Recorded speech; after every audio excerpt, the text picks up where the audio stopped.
প্রশাসন চেয়ারম্যান আমাদের ইউনিয়নের সকলেই গেছে ওখান থেকে কিছু লোক আসি বললো যে আপনাদের কোনো ভয় নাই, আপনারা খাওয়া দাওয়া করে বাড়ি বাড়ি চলে যান। আমরা সবাই ধানের জমিতে লুকিয়েছিলাম, বাবুকে নিয়ে সবাই দেখি ও জায়গা ফাঁকাফাঁকি জমিতে ধানের জমিতে সবাই শুয়ে ছিলাম। কুমিল্লায় সাম্প্রদায়িক সহিংসতার ঘটনায় দুষ্কৃতিকারী চিহ্নিত, শিগগিরই আসবে আইনের আওতায়। কুমিল্লার যে ঘটনাটি ঘটিয়েছে পূজামণ্ডপে, কেন সেই ঘটনাটা ঘটিয়েছিল আমরাও আপনাদের কাছে জানাবো। আওয়ামী লীগের শান্তি ও সম্প্রীতি শোভাযাত্রা, অপশক্তিকে রুখে দেওয়ার আহ্বান।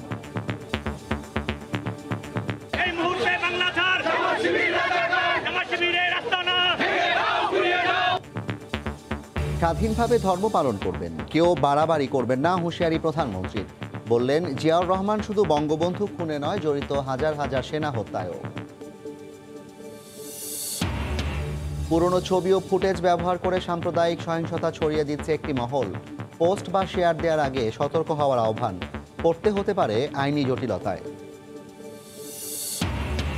1.5 মাস পর আবারও বাড়ল সয়াবিন তেলের দাম। খুচরা বাজারে কেজিতে দিতে হচ্ছে 7 টাকা বেশি। আন্তর্জাতিক বাজারে বুকিং রেট বাড়ার দোহাই ব্যবসায়ীদের। এবার ভারতের উত্তরাখণ্ডে ভয়াবহ বন্যা, এ পর্যন্ত অন্তত 16 জনের মৃত্যু, নিখোঁজ অনেকে। কেরালায় পরিস্থিতির আরও অবনতি, মৃতের সংখ্যা বেড়ে 41। টি-20 বিশ্বকাপে কিছুক্ষণ পর ওমানের মুখোমুখি হবে বাংলাদেশ। আসরে টিকে থাকতে জয়ের বিকল্প নেই টাইগারদের। মাস্কাটের আল আমেরাত স্টেডিয়াম থেকে ম্যাচের সবশেষ খবর জানাবো আমি সাজিদ মুস্তাহিদ।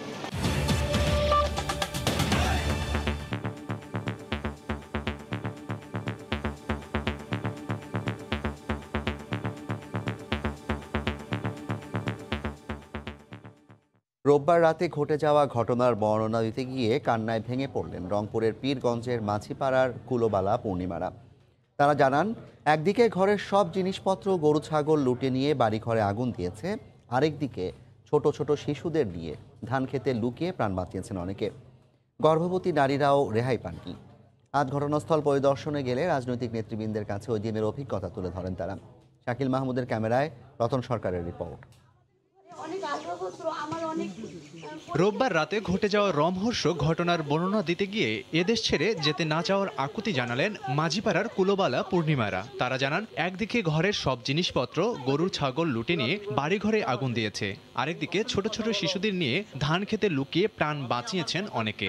গর্ভবতী নারীরাও রেহাই পায়নি তাদের হাত থেকে। কিভাবে থাকবো এখানে? আমরা তো স্বাধীনতাভাবে থাকতে পারি। বাবুকে নিয়ে সবাই দেখি ও জায়গা ফাঁকাফাঁকি জমিতে ধানের জমিতে সবাই শুয়ে ছিলাম, যাতে আমাদের কোনো ক্ষতি না করতে পারে। ওখান থেকে কিছু লোক আসি বললো যে আপনাদের কোনো ভয় নাই, আপনারা খাওয়া দাওয়া করে বাড়ি বাড়ি চলে যান, আপনাদের কোনো সমস্যা হবে না। মঙ্গলবার এলাকার সংসদ সদস্য ও স্পিকার শিরিন শারমিন চৌধুরী ক্ষতিগ্রস্ত বাড়িঘর ও মন্দির পরিদর্শন করেন। সবকিছু নতুন করে ঠিকঠাক করে দেওয়ার প্রতিশ্রুতি দেন। ঘটনার সুষ্ঠু বিচারেরও আশ্বাস দেন তিনি। নাশকতামূলক সন্ত্রাসী কর্মকাণ্ড, অগ্নিসংযোগ করার মতো সাহস তারা কোথা থেকে পায়? এটা হচ্ছে আমার সবচেয়ে বড় প্রশ্ন, এবং এই বিষয়টির প্রতি আমাদেরকে সবচেয়ে বেশি গুরুত্ব এবং মনোযোগ দিতে হবে। 28টি বাড়ি আমরা পুনর্নির্মাণ করে দেব। জেলে ভাইদের, যে মৎস্যজীবী ভাইরা তাদের যে ক্ষতি হয়েছে ব্যবসা বাণিজ্যে, সেক্ষেত্রেও আমরা আর্থিক অনুদান দিয়ে তাদেরকে সহায়তা করব। পরে তথ্য ও সম্প্রচার মন্ত্রী আসেন মাঝিপাড়ায়। তিনি বলেন, হামলাকারীদের ধরতে প্রয়োজনে চিরুনি অভিযান হবে। সারা দেশে সাম্প্রদায়িক সম্প্রীতি বিনষ্ট করার অপচেষ্টা করা হয়েছে, সাম্প্রদায়িক সম্প্রীতি বিনষ্ট করা হয়েছে। সরকার কঠোর হস্তে দমন করার জন্য বদ্ধপরিকর। এদিন জাসদ সভাপতি হাসানুল হক ইনু, সংসদ সদস্য আহসানুল হক চৌধুরী ডিউ, ভারতের সহকারী হাই কমিশনার ঘটনাস্থল পরিদর্শন করেন। সময় সংবাদ, রংপুর। এদিকে কুমিল্লায় সাম্প্রদায়িক সহিংসতার ঘটনায় দুষ্কৃতিকারীকে চিহ্নিত করা হয়েছে বলে জানিয়েছেন স্বরাষ্ট্রমন্ত্রী। শিগগিরই তাকে আইনের আওতায় আনা হবে বলে জানান তিনি। সাম্প্রতিক ধর্মীয় সহিংসতার বিরুদ্ধে কঠোর ব্যবস্থা নিতে স্বরাষ্ট্র মন্ত্রণালয়কে নির্দেশ দিয়েছেন প্রধানমন্ত্রী শেখ হাসিনা। মন্ত্রিসভার বৈঠক শেষে দুপুরে ব্রিফিংয়ে একথা জানান মন্ত্রিপরিষদ বিভাগের সচিব। কুমিল্লা, চাঁদপুর, নোয়াখালী, ফেনীর পর সহিংসতা ছড়িয়েছে রংপুর সহ বহু জায়গায়। এর মধ্যে সক্রিয় হয়েছে আইনশৃঙ্খলা রক্ষাকারী বাহিনী সহ গোয়েন্দা সংস্থাগুলো। আটক, গ্রেপ্তার হয়েছে অনেক, তবে মূল দুষ্কৃতিকারী কারা এখনো উন্মোচিত হয়নি সেই রহস্য। মঙ্গলবার সকালে প্রধানমন্ত্রী শেখ হাসিনার সভাপতিত্বে অনুষ্ঠিত মন্ত্রিসভার বৈঠকের আলোচনায় ঠাঁই পায় বিষয়টি। গণভবন থেকে ভার্চুয়ালি যোগ দেন প্রধানমন্ত্রী। সভায় পুরো পরিস্থিতি পর্যালোচনার পাশাপাশি স্বরাষ্ট্র মন্ত্রণালয়কে কঠোর ব্যবস্থা নেওয়ার নির্দেশ দেন প্রধানমন্ত্রী শেখ হাসিনা। আগেই বলে দেওয়া হয়েছে হোম মিনিস্ট্রিকে যে এটা একদম খুব স্টার্ন অ্যাকশনে যেতে হবে, যারা যারা এর সাথে জড়িত আছে তাদেরকে অবশ্যই ধরতে হবে। পাশাপাশি একটা পরিষ্কার একটু জনগণকে একটু করতে হবে যে রিপারকেশন করা যাবে না, রিয়াকশন করা যাবে না। ধর্মীয় এবং যারা রাজনৈতিক ব্যক্তিত্ব আছে তাদেরকে অনুরোধ জানানো হয়েছে এটা জনগণের সাথে শেয়ার করার জন্য, যে ছোটোখাটো টুইস্টিং কেউ করলেই যে এইভাবে রিয়াকশন করতে হবে এটা করা যাবে না, এটি ইসলাম ডাজ নট পারমিট। এদিকে দুপুরে র্যাব সদর দপ্তরে আলাদা এক অনুষ্ঠানে স্বরাষ্ট্রমন্ত্রী জানান, কুমিল্লার ঘটনায় জড়িত অপরাধী প্রতিনিয়ত অবস্থান পরিবর্তন করছে, তবে শিগগিরই তাকে গ্রেফতার করা সম্ভব হবে। কুমিল্লার যে ঘটনাটি ঘটিয়েছে পূজামণ্ডপে, আমরা তাকেও কিছু অল্প সময় ধরে ফেলতে পারবো বলে আমাদের বিশ্বাস। সে বিভিন্ন জায়গায় স্থান পরিবর্তন করছে, এদিকে সেদিকে যাচ্ছে, আমরাও তাকে ধরবো এবং কি ঘটনা, কেন সেই ঘটনাটা ঘটিয়েছিল আমরাও আপনাদের কাছে জানাবো। পরে সচিবালয়ে স্বরাষ্ট্রমন্ত্রীর সঙ্গে দেখা করে 14 দলের নেতারা সহিংসতার ঘটনার সুষ্ঠু বিচার দাবি করেন। ইহসান জুয়েল, সময় সংবাদ, ঢাকা। ধর্ম নিয়ে বাড়াবাড়ি না করার নির্দেশ দিয়ে প্রধানমন্ত্রী শেখ হাসিনা বলেছেন, এদেশের সব মানুষ স্বাধীনভাবে ধর্ম পালন করবে। তিনি হুঁশিয়ার করে বলেন, আর যেন রক্তপাতের ঘটনা না ঘটে। শেখ রাসেলের জন্মদিন উপলক্ষে বিকেলে বাংলাদেশ আওয়ামী লীগ আয়োজিত আলোচনা সভায় কথা বলেন তিনি। প্রধানমন্ত্রী বলেন, জিয়াউর রহমান শুধু জাতির পিতাকেই হত্যা করেনি, হাজার হাজার সেনা ও বিমান বাহিনীর সদস্যকেও হত্যা করেছে। অনন্ত বেদনার কাব্য, মাত্র 13 বছর। হাস্যোজ্জ্বল বুদ্ধিদীপ্ত এক দুরন্ত শৈশবের নাম শেখ রাসেল। 1964 সালের 18 অক্টোবর ধানমন্ডির ঐতিহাসিক 32 নম্বরের বাড়িতে জন্ম নেয়া কাব্যময়ী শিশুর জীবন প্রদীপ মাত্র 10 বছরেই নিভিয়ে দিয়েছিল ঘাতকরা। বিপদগামী একদল সেনা সদস্যের হাতে 75-এর 15ই আগস্ট বঙ্গবন্ধু ও তার পরিবারের অন্য সদস্যদের সঙ্গে শেখ রাসেলও নির্মম হত্যাকাণ্ডের শিকার হন। শেখ রাসেলের 58তম জন্মদিন উপলক্ষে সোমবার বিকেলে বাংলাদেশ আওয়ামী লীগের পক্ষ থেকে আয়োজন করা হয় আলোচনা অনুষ্ঠানের। এতে প্রধান অতিথি হিসেবে গণভবন থেকে ভার্চুয়ালি অংশ নেন প্রধানমন্ত্রী শেখ হাসিনা। সাধারণ সম্পাদক ওবায়দুল কাদের সহ দলীয় নেতারা শেখ রাসেলের স্মরণে বক্তব্য রাখেন। অনুষ্ঠানে আদরের ছোট ভাই শেখ রাসেলের দুরন্ত শৈশব আর দুঃসহ স্মৃতির কথা বলতে গিয়ে আবেগতাড়িত হয়ে পড়েন প্রধানমন্ত্রী। তিনি বলেন, শিশুদের জন্য একটি বাসযোগ্য দেশ গড়ার জন্য কাজ করছে সরকার। সুকান্তের ভাষায় আমি বলে যেতে চাই যে এ বিশ্বকে এ শিশুর বাসযোগ্য করে যাব আমি, নবজাতকের কাছে এ আমার অঙ্গীকার। বিশ্বকে পারবো কিনা জানি না, কিন্তু আমার দেশের মানুষের জন্য যেন আমি একটা সুন্দর পরিবেশ তৈরি করে যেতে চাই, যেন আমার আসলের মতো কাউকে যেন জীবনে হারাতে না হয়। বক্তব্যের এক পর্যায়ে দেশের সংবিধান ও ইসলাম ধর্মের কথা উল্লেখ করে এদেশ সকল ধর্মের মানুষের স্বাধীনভাবে বসবাস ও ধর্ম পালন করার দেশ বলে উল্লেখ করেন সরকার প্রধান। এত রক্তক্ষয়, এত কিছু বাংলাদেশে ঘটে গেছে যে আর যেন এই ধরনের ঘটনা না ঘটে। বাংলাদেশ অসাম্প্রদায়িক চেতনার দেশ, এখানে সব ধর্মের মানুষ তার ধর্ম পালন করবে স্বাধীনভাবে। আমাদের সংবিধানেও সেই নির্দেশনা দেওয়া আছে, আমাদের ইসলাম ধর্মেও সেই কথাই বলে। নবী করিম সাল্লাল্লাহু আলাইহি সাল্লামও বলেছেন যে ধর্ম নিয়ে বাড়াবাড়ি করো না। সরকার দেশের মানুষের জন্য একটি উন্নত ও নিরাপদ পরিবেশ তৈরি করতে চায় বলেও জানান প্রধানমন্ত্রী। প্রসূন আশিস, সময় সংবাদ, ঢাকা। সন্ধ্যার সময় আরও থাকছে। চলতি মাসে 3 কোটি মানুষকে দেয়া হবে করোনার ভ্যাকসিন। কেনা হয়েছে আরও 21 কোটি ডোজ। সবাইকে টিকার আওতায় আনতে কাজ করছে সরকার, বললেন স্বাস্থ্যমন্ত্রী। সাম্প্রদায়িক সহিংসতার প্রতিবাদে শান্তি ও সম্প্রীতি শোভাযাত্রা করেছে আওয়ামী লীগ। হাজার হাজার নেতাকর্মীকে নিয়ে শোভাযাত্রাটি বঙ্গবন্ধু এভিনিউ থেকে দোয়েল চত্বর হয়ে কেন্দ্রীয় শহীদ মিনারে গিয়ে শেষ হয়। এর আগে দলের সাধারণ সম্পাদক বলেন, সাম্প্রদায়িক অপশক্তিকে নির্মূল না করা পর্যন্ত আওয়ামী লীগ মাঠ ছাড়বে না। তিনি বলেন, দেশকে অস্থিতিশীল করতে বিএনপি সাম্প্রদায়িক অপশক্তিকে উস্কে দিচ্ছে। মিজানুর রহমান ও সালাউদ্দিন লিয়ার ক্যামেরায় দেবাশিস রায়ের রিপোর্ট। শারদীয় দুর্গোৎসবকে কেন্দ্র করে কুমিল্লা থেকে শুরু হয় সনাতন ধর্মাবলম্বীদের আবাসস্থল তথা মন্দির ভাঙচুরের বর্বর হামলার ঘটনা। সবশেষ গেল রোববার রাতে রংপুরের পীরগঞ্জেও অগ্নিসংযোগ করা হয় অন্তত 3টি হিন্দু গ্রামে। চালানো হয় মধ্যযুগীয় নির্যাতন। ধর্মকে পুঁজি করা অপশক্তি যখন দেশব্যাপী এমন ন্যাক্কারজনক ঘটনা ঘটিয়েই চলেছে, তখন এসব প্রতিহতের ডাক দিয়ে মাঠে নামল আওয়ামী লীগ। মঙ্গলবার সকালে বঙ্গবন্ধু অ্যাভিনিউয়ে সম্প্রীতি সমাবেশ ও শান্তি শোভাযাত্রার আয়োজন করে কেন্দ্রীয় আওয়ামী লীগ। এতে কার্যনির্বাহী সংসদের কেন্দ্রীয় নেতাদের পাশাপাশি অংশ নেন দলটির অঙ্গ ও সহযোগী সংগঠনের অসংখ্য নেতাকর্মী। খোলা ট্রাকের উন্মুক্ত মঞ্চে সাধারণ সম্পাদক ওবায়দুল কাদের বলেন, রাজপথে এখনো সক্রিয় আওয়ামী লীগ, জবাব দেয়া হবে প্রত্যেকটি অপকর্মের। আওয়ামী লীগ রাজপথ ছাড়ে না যতদিন না এই সাম্প্রদায়িক অপশক্তির বিষ দাঁত আমরা ভেঙে দিতে পারবো, ততদিন পর্যন্ত আওয়ামী লীগ রাজপথে থাকবে। বিএনপির উস্কানিতেই রাজনৈতিক অপশক্তি দেশের স্থিতিশীলতা নষ্টের পায়তারা করছে বলেও অভিযোগ ওবায়দুল কাদেরের। বিএনপি আজকে সাম্প্রদায়িক শক্তিকে উস্কে দিয়ে দেশে গোলা পানিতে মাছ শিকার করতে চায়। আমরাও জানি কারা এদের ফান্ডিং করছে। হিন্দু ভাই বোনদের বলবো, আপনাদের ভয় নাই, শেখ হাসিনা আপনাদের সঙ্গে আছে। সমাবেশ শেষে অন্তত কয়েক লাখ নেতাকর্মীকে নিয়ে কেন্দ্রীয় নেতারা শোভাযাত্রা বের করেন। বঙ্গবন্ধু অ্যাভিনিউ থেকে গনি রোড ও দোয়েল চত্বর হয়ে কেন্দ্রীয় শহীদ মিনারে এসে শোভাযাত্রাটি শেষ হয়। দেবাশিস রায়, সময় সংবাদ, ঢাকা। এদিকে রাজধানীর বাইরেও সাম্প্রদায়িক সহিংসতার ঘটনায় প্রতিবাদ কর্মসূচি পালন করেছেন আওয়ামী লীগ নেতাকর্মীরা। এছাড়া মানববন্ধন করেছেন বিভিন্ন বিশ্ববিদ্যালয়ের শিক্ষকরা। চিত্রকর্ম প্রদর্শনীর মধ্য দিয়ে দুষ্কৃতকারীদের রুখে দেওয়ার দাবি জানানো হয়। ব্যুরো রিপোর্টার ও জেলা প্রতিনিধিদের পাঠানো তথ্য ছবি নিয়ে রিপোর্ট।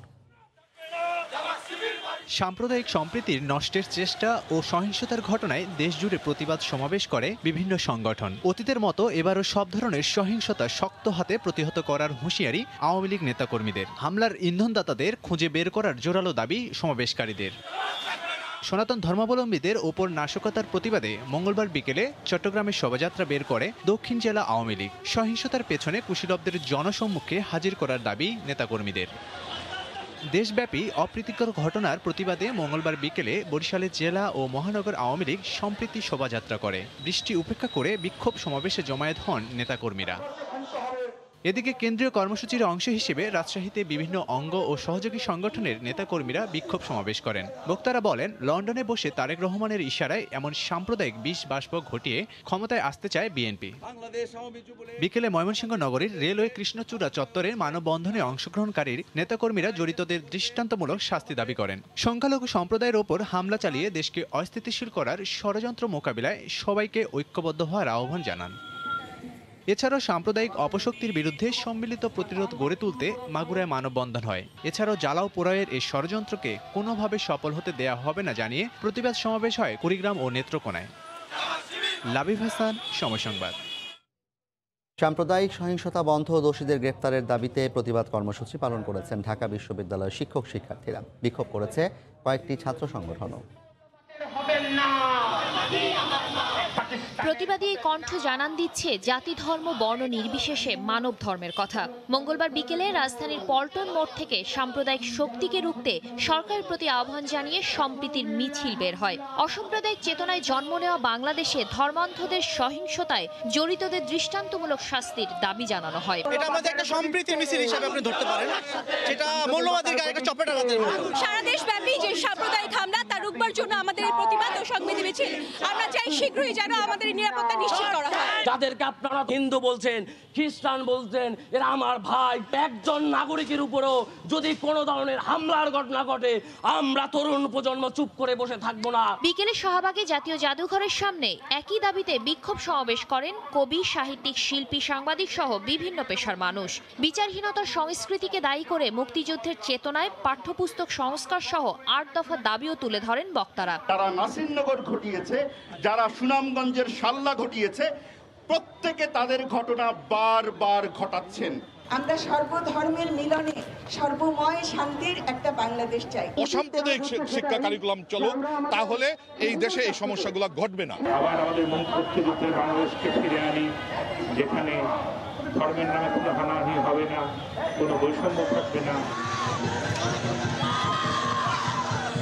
এর আগে মঙ্গলবার সকালে পুড়ছে বাংলাদেশ, দেখতে কি পাও, এমন প্রশ্ন সামনে রেখে অপরাজয় বাংলার পাদদেশে থিয়েটার অ্যান্ড পারফরমেন্স স্টাডিজ বিভাগের প্রতিবাদী পথনাটকে দেশের বিভিন্ন স্থানে সনাতন ধর্মাবলম্বীদের উপর সহিংসতার চিত্র ফুটিয়ে তোলা হয়। সাম্প্রদায়িক সহিংসতাকারীদের গ্রেফতার ও সাজা নিশ্চিতের দাবি এবং সাম্যের গানে অসাম্প্রদায়িক বাংলাদেশের আহ্বান নিয়ে মিছিল বের করেন ছাত্র শিক্ষকরা। একটা বিশেষ গোষ্ঠী বা বিশেষ মহল আমাদের এই সোনার বাংলাতে একটা অরাজকতা তৈরি করে ফেলেছে এবং সেই জায়গা থেকে আমরা চাচ্ছি যে আবার আমরা সেই 1971 সালের চেতনাকে উজ্জীবিত করতে। একটি ঘটনাকে কেন্দ্র করে দেশের 15টি জেলায় যেভাবে ঘটনা ঘটেছে, সেটা আমাদের সাংঘাতিকভাবে ভাবিয়ে তোলে।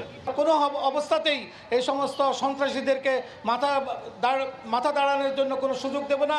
একই দাবিতে সন্ত্রাস বিরোধী রাজু ভাস্কর্যের সামনে মানববন্ধন করে প্রগতিশীল ছাত্র জোট ও ছাত্র ইউনিয়ন। শাতিলা শারমিন, সময় সংবাদ, ঢাকা। সরকার দেশে অশান্তি সৃষ্টি করে নিজেরাই এখন শান্তির মিছিল করছে বলে মন্তব্য করেছেন বিএনপির মহাসচিব মির্জা ফখরুল ইসলাম আলমগীর। তিনি বলেন, সরকার পরিকল্পিতভাবে সাম্প্রদায়িক বিভাজন তৈরি করে রাজনৈতিক ফায়দা লুটছে। এদিকে দুঃশাসন থেকে দৃষ্টি ফেরাতেই সরকার পরিস্থিতি ঘোলাটে করছে বলে মন্তব্য করেন দলের স্থায়ী কমিটির সদস্য মির্জা আব্বাস। জাতীয় প্রেস ক্লাবে জিয়াউর রহমান ফাউন্ডেশন আয়োজিত আলোচনা সভায় অংশ নেন বিএনপি মহাসচিব মির্জা ফখরুল ইসলাম আলমগীর ও স্থায়ী কমিটির সদস্য গয়েশ্বর চন্দ্র রায়। সাম্প্রদায়িক হামলার প্রতিবাদে মঙ্গলবার আওয়ামী লীগ ও তার অঙ্গ সহযোগী সংগঠনের শান্তির মিছিল নিয়ে সমালোচনা করেন মির্জা ফখরুল। বলেন, বিশৃঙ্খলা তৈরি করে ক্ষমতাসীনরা জনগণের দৃষ্টি ঘোরাতে সম্প্রীতির মিছিল করছে। আওয়ামী লীগের সরকার তার অত্যন্ত পরিকল্পিতভাবে এই দেশে বিভাজন সৃষ্টি করছে এবং এই বিভাজন সৃষ্টি করে তারা এটাকে পুঁজি করে সেটাকে আবার তারা তাদের রাজনৈতিক উদ্দেশ্যে চরিতার্থ করতে চাচ্ছে। অশান্তি ঘটালেন আপনারা, আগুন দিলেন আপনারা, মারলেন আপনারা, গুলি করলেন আপনারা এবং নিরীহ মানুষগুলোকে হত্যা করলেন, আর আজকে আপনারা শান্তি মিছিল বের করছেন। আওয়ামী লীগ যতদিন ক্ষমতায় থাকবে ততদিন এই দেশের মানুষ অনেক বেশি কষ্ট পাবে, আমাদের অর্জনগুলো সমস্ত হারিয়ে যাবে এবং আমরা আরও বেশি নিচের দিকে নামতে থাকবো। এদিন সকালে নয়াপল্টনে বিএনপির কেন্দ্রীয় কার্যালয়ে স্বেচ্ছাসেবক দল আয়োজিত দোয়া মাহফিলে বিএনপির স্থায়ী কমিটির সদস্য মির্জা আব্বাস বলেন, দ্রব্যমূল্যের ঊর্ধ্বগতি আর অনিয়মের কারণে ক্ষমতা হারানোর ভয়ে সাম্প্রদায়িক সহিংসতা উস্কে দিচ্ছে সরকার।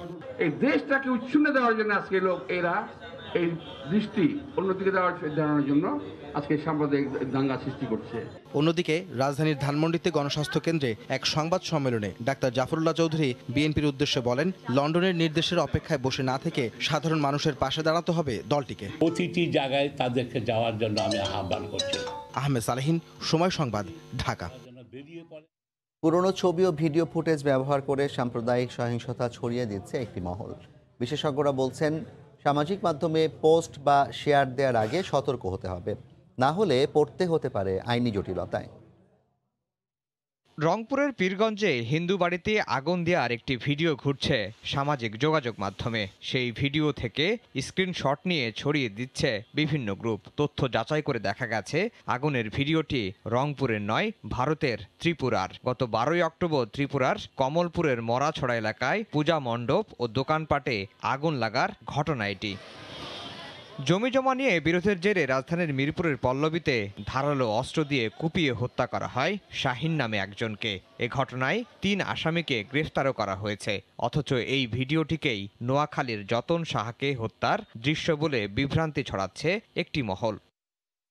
কোরআন অবমাননার প্রতিবাদ করায় এক তরুণকে হত্যার এই খবরটিও ছড়িয়ে পড়েছে সামাজিক যোগাযোগ মাধ্যমে, অথচ ছবিটি 1.5 বছরের পুরনো। এছাড়া মিরপুরের কেন্দ্রীয় মন্দিরে হামলার বিষয়টিকে সাম্প্রতিক ঘটনা বলে গুজব ছড়ানো হচ্ছে, অথচ এই ঘটনাটিও 1.5 বছর আগের। একটি সংগঠন বলছে সাম্প্রতিক পরিস্থিতিতে একটি মহল পরিকল্পিতভাবে সামাজিক যোগাযোগ মাধ্যমে গুজব ছড়াচ্ছে। চট্টগ্রামে ভিন্ন একটি ঘটনা, একটা গ্রেপ্তার ব্যক্তিকে কোরআনের অবমাননাকর একজন ব্যক্তি হিসেবে দেখানো হচ্ছিল।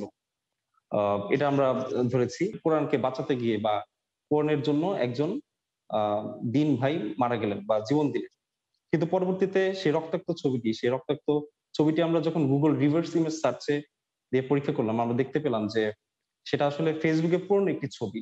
ফ্যাক্ট ওয়াচ বলছে সত্যতা যাচাই করে সামাজিক মাধ্যমে ছবি ভিডিও শেয়ার করার ক্ষেত্রে সতর্ক হতে হবে।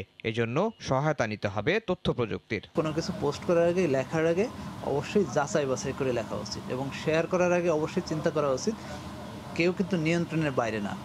যেই কোনো কিছু পোস্ট করতেছেন তাকে কিন্তু যে কোনো সময় ট্রেস করা যায় এবং সেও কিন্তু আইনের আওতায় আসতে পারে। 1.5 মাসের মধ্যে আবারও বাড়ল সয়াবিন তেলের দাম। খুচরা বাজারে কেজিতে দিতে হচ্ছে 7 টাকা বেশি। নতুন দাম অনুযায়ী প্রতি লিটার বোতলজাত সয়াবিন তেল 160 টাকা। আন্তর্জাতিক বাজারে বুকিং রেট বাড়ার দোহাই ব্যবসায়ীদের। দফায় দফায় বাড়ছে ভোজ্য তেলের দাম। গেল 1 বছর ধরেই ধারাবাহিকভাবে দাম বাড়তির দিকে। সেপ্টেম্বরের শুরুর দিকেই 4 টাকা বাড়ানোর ঘোষণা দিয়েছিল বাণিজ্য মন্ত্রণালয়। এর 1.5 মাসের মাথায় আবারও ঘোষণা এলো। এবার 1 লাফে বাড়ল 7 টাকা। Bangladesh vegetable and refiners and vanaspati manufacturers অ্যাসোসিয়েশনের সংবাদ বিজ্ঞপ্তিতে এ তথ্য জানানো হয়। বিজ্ঞপ্তিতে জানানো হয় প্রতি লিটার বোতলজাত সয়াবিন তেল 153 টাকার বদলে বিক্রি হবে 160 টাকা, আর খোলা সয়াবিন তেলের দাম 129 টাকা থেকে বাড়িয়ে 136 টাকা করা হয়েছে। আন্তর্জাতিক বাজারে অপরিশোধিত সয়াবিন তেল ও পাম অয়েলের ঊর্ধ্বমুখী প্রবণতা বিবেচনায় Bangladesh trade and tariff commission ও বাণিজ্য মন্ত্রণালয়ের সঙ্গে আলোচনা সাপেক্ষে Bangladesh vegetable oil refiners and vanaspati manufacturers association নতুন এ দাম নির্ধারণ করে। নতুন দাম অনুযায়ী প্রতি লিটার খোলা সয়াবিন তেল মিল গেটে 134 টাকা, পরিবেশক মূল্য 135 টাকা এবং খুচরা পর্যায়ে 136 টাকা। বোতলজাত প্রতি লিটার সয়াবিন তেল মিল গেটে 150 টাকা, পরিবেশক মূল্য 154 টাকা এবং খুচরা পর্যায়ে দাম 160 টাকা। 5 লিটার বোতলজাত সয়াবিন তেল মিল গেটে 720 টাকা, পরিবেশক মূল্য 740 টাকা এবং খুচরা পর্যায়ে 760 টাকা। আর পাম তেল প্রতি লিটার মিল গেটে 116 টাকা, পরিবেশক মূল্য 117 এবং খুচরা পর্যায়ে 118 টাকা নির্ধারণ করা হয়। বুধবার থেকে সারা দেশে নতুন দাম কার্যকর হবে, তবে এই দাম পরিবেশক ও খুচরা পর্যায়ে পুরাতন মজুতকৃত তেলের উপর কার্যকর হবে না।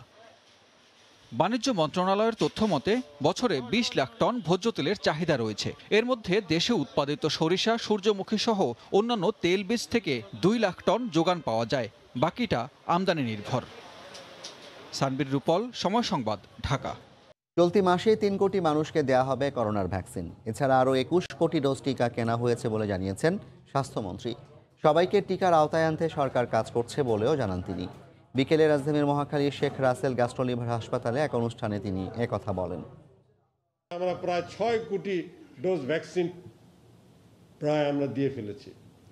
অনেকে তুলনা করে মালদ্বীপ আর ভুটানের সাথে। মালদ্বীপ 5 লক্ষ, ভুটান 6 লাখ, আর আমরা 6 কোটি ভ্যাকসিন অলরেডি দিয়ে ফেলেছি। যে আমরা 3 কোটি ভ্যাকসিনের মতো এই মাসে দিয়ে দিচ্ছি এবং আগামী মাসগুলোতে আমাদের যে শিডিউল পেয়েছে WHO কাছ থেকে এবং চায়নার কাছ থেকে, প্রত্যেক মাসেই আমাদের 3 কোটির অধিক ভ্যাকসিন বাঙালিরা পাবে, এই দেশের মানুষ বাংলাদেশিরা পাবে। আসছে ডিসেম্বরের মধ্যে দেশের 5 থেকে 6 কোটি মানুষকে করোনার টিকা দেওয়া হবে বলে জানিয়েছেন প্রধানমন্ত্রীর বেসরকারি শিল্প ও বিনিয়োগ উপদেষ্টা সালমান এফ রহমান। সকালে রাজধানীর আগারগাঁওয়ে বিডা কার্যালয়ে কলকারখানা ও প্রতিষ্ঠান পরিদর্শন কর্মকর্তাদের প্রশিক্ষণ কর্মশালার উদ্বোধনী অনুষ্ঠানে একথা বলেন তিনি।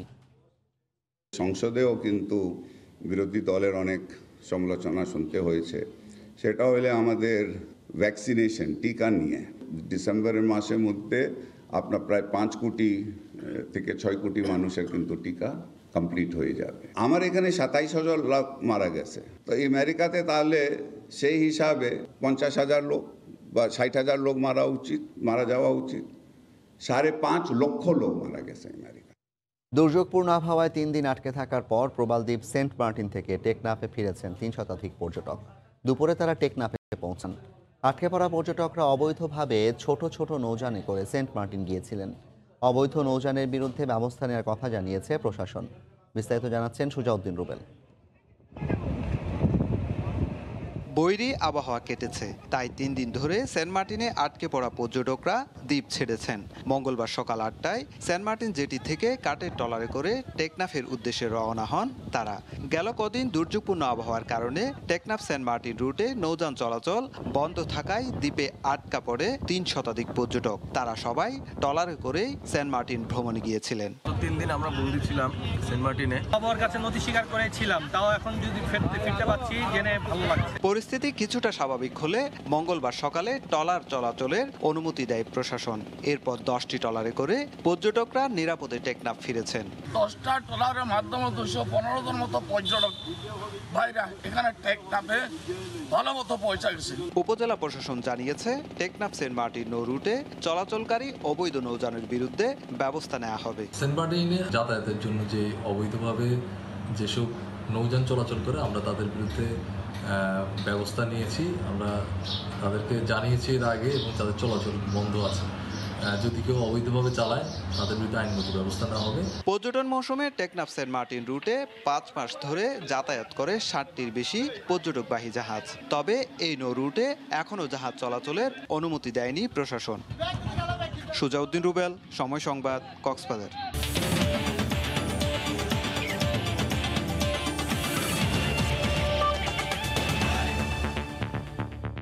টি-20 বিশ্বকাপে টিকে থাকার মিশনে ওমানের বিপক্ষে টস জিতে ব্যাট করার সিদ্ধান্ত নিয়েছে বাংলাদেশ। দলের সবশেষ খবর জানাতে এই মুহূর্তে ওমানের মাঝখানে আছেন রিপোর্টার সাজিদ মুস্তাহিদ। সরাসরি যাচ্ছি তার কাছে। সাজিদ, কি অবস্থা দেখছেন? জাফর, আর কিছুক্ষণ পর বাংলাদেশ ওমানের এই ম্যাচটি শুরু হতে যাচ্ছে, যেটা বাংলাদেশের পার্সপেক্টিভে মহা গুরুত্বপূর্ণ ম্যাচ। আমরা জানি বাংলাদেশ প্রথমে হেরে গেছে, যার কারণে এই ম্যাচ আসলে টিকে থাকতে হলে এটা একটা মাস্ট উইন গেম বাংলাদেশের জন্য।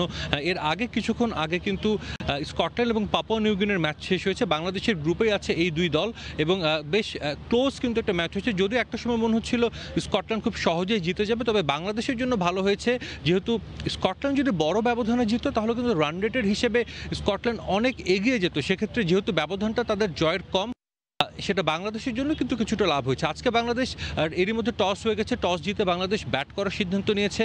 গতকাল প্রি ম্যাচ প্রেস কনফারেন্সে কিন্তু ওমানের যিনি এসেছিলেন খাওয়ার আলী, তিনি বলেছিলেন বাংলাদেশ চেজিংয়ে দুর্বল এবং এই মাইন্ড গেম কিন্তু তারা তখন থেকে করছিলেন, যার কারণে বাংলাদেশ ডিউ ফ্যাক্টর আছে সেটা জানা সত্ত্বেও কিন্তু বাংলাদেশ আগে টস জিতে ব্যাটিংয়ের সিদ্ধান্ত নিয়েছে। বাংলাদেশ দলে গতকালকেই কোচ বলেছিলেন একটি পরিবর্তন আসবে, শুধুমাত্র সেই একটি পরিবর্তনই কিন্তু এসেছে।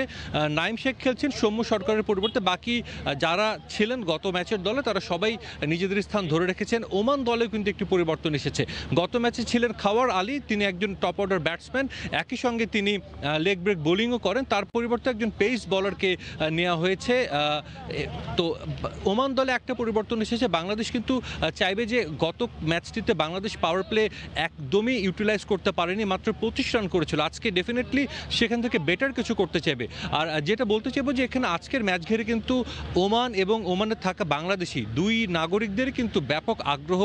আজকে ঈদে মিলাদুন্নবীর ছুটি কিন্তু ওমানে, যার কারণে মাঠের চারিপাশে অজস্র দর্শক। আমরা জানি মাঠে মাত্র দর্শক ধারণ ক্ষমতা 3000, কিন্তু মাঠের আশপাশে আমরা যত দর্শক দেখছি এখানে হয়তোবা তার দ্বিগুণ পরিমাণ দর্শক যারা শুধুমাত্র বাংলাদেশি এবং বাংলাদেশের খেলা দেখতে এসেছে। আমরা দেখছিলাম একটু আগে পেছনে আইন শৃঙ্খলা রক্ষা বাহিনী, তারাও কিন্তু একটু পরপরই এসে দর্শকদের যারা স্টেডিয়ামের সামনে ভিড় করছে, টিকিট নেই তাদের কাছে, তাদের সরিয়ে দিচ্ছিল।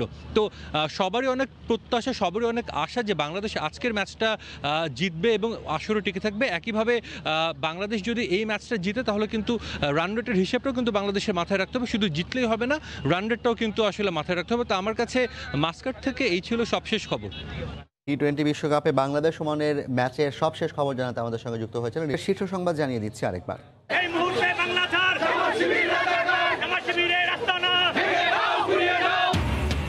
সাম্প্রদায়িক সহিংসতার প্রতিবাদে আওয়ামী লীগের শান্তি ও সম্প্রীতি শোভাযাত্রা, অপশক্তিকে রুখে দেওয়ার আহ্বান, কুমিল্লার ঘটনায় দুষ্কৃতিকারী চিহ্নিত। স্বাধীনভাবে ধর্ম পালন করবেন, কেউ বাড়াবাড়ি করবেন না, হুঁশিয়ারি প্রধানমন্ত্রীর। বললেন, জিয়াউর রহমান শুধু বঙ্গবন্ধু খুনে নয়, জড়িত হাজার হাজার সেনা হত্যায়ও। এবং 1.5 মাস পর আবারও বাড়ল সয়াবিন তেলের দাম। খুচরা বাজারে কেজিতে দিতে হচ্ছে 7 টাকা বেশি। আন্তর্জাতিক বাজারে বুকিং রেট বাড়ার দোহাই ব্যবসায়ীদের। এই ছিল সন্ধ্যার সময়, সঙ্গে থাকুন সময়।